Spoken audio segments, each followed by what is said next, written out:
Discover the teachings of Chinese philosopher Confucius. The wisdom of Confucius. Chapter 4, Social Virtue, Superior and Inferior Man. Sayings of the Master. It is social good feeling that gives charm to a neighborhood. And where is the wisdom of those who choose an abode where it does not abide? Those who are without it cannot abide long, either in straitened or in happy circumstances. Those who possess it find contentment in it. Those who are wise go after it as men go after gain. Only they, in whom it exists, can have right likings and dislikings for others. Where the will is set upon it, there will be no room for malpractices. Riches and honor are what men desire, but if they arrive at them by improper ways, they should not continue to hold them. Poverty and low estate are what men dislike, but if they arrive at such a condition by improper ways, they should not refuse it.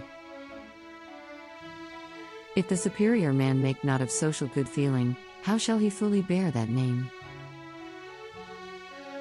Not even whilst he eats his meal, will the superior man forget what he owes to his fellow men. Even in hurried leave-takings, even in moments of frantic confusion, he keeps true to this virtue.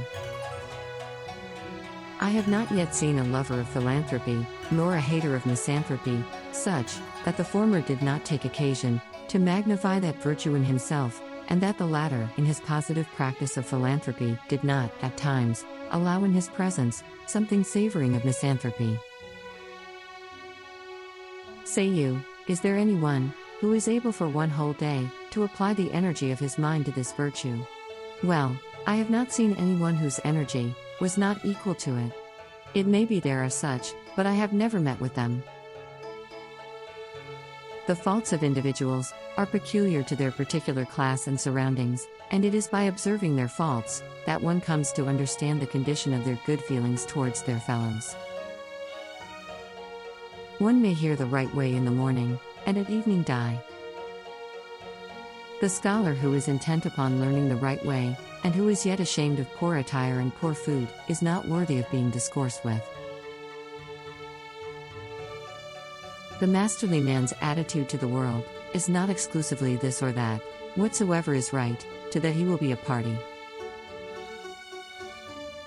The masterly man has an eye to virtue, the common man to earthly things, the former has an eye to penalties for error, the latter to favor. Where there is habitual going after gain, there is much ill will. When there is ability in a ruler to govern a country, by adhering to the rules of propriety, and by kindly condescension, what is wanted more? Where the ability to govern thus is wanting, what has such a ruler to do with the rules of propriety? One should not be greatly concerned at not being in office, but rather about the requirements in oneself for such a standing. Neither should one be so much concerned at being unknown, but rather with seeking to become worthy of being known. Addressing his disciple Song Sin, the master said, Song Sin, the principles which I inculcate have one main idea upon which they all hang. Aye, surely, he replied. When the master has gone out, the other disciples asked what was the purport of this remark.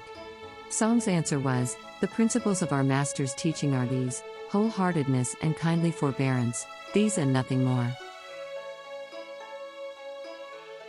Other observations of the master.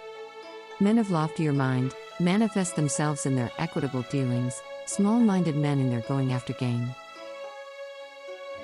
When you meet with men of worth, think how you may attain to their level. When you see others of an opposite character, look within and examine yourself. A son, in ministering to his parents, may offer gentle remonstrances. When he sees that their will is not to heed such, he should nevertheless still continue to show them reverent respect, never obstinacy, and if he have to suffer, let him do so without murmuring. Whilst the parents are still living, he should not wander far, or, if a wanderer, he should at least have some fixed address. If for 3 years he do not veer from the principles of his father, he may be called a dutiful son. A son should not ignore the years of his parents. On the one hand, they may be a matter for rejoicing, that they have been so many, and on the other, for apprehension, that so few remain. People in olden times were loath to speak out, fearing the disgrace of not being themselves as good as their words. Those who keep within restraints are seldom losers. To be slow to speak, but prompt to act, is the desire of the superior man. Virtue dwells not alone, she must have neighbors. An observation of Tzu. Officiousness, in the service of princes, leads to disgrace, among friends, to estrangement.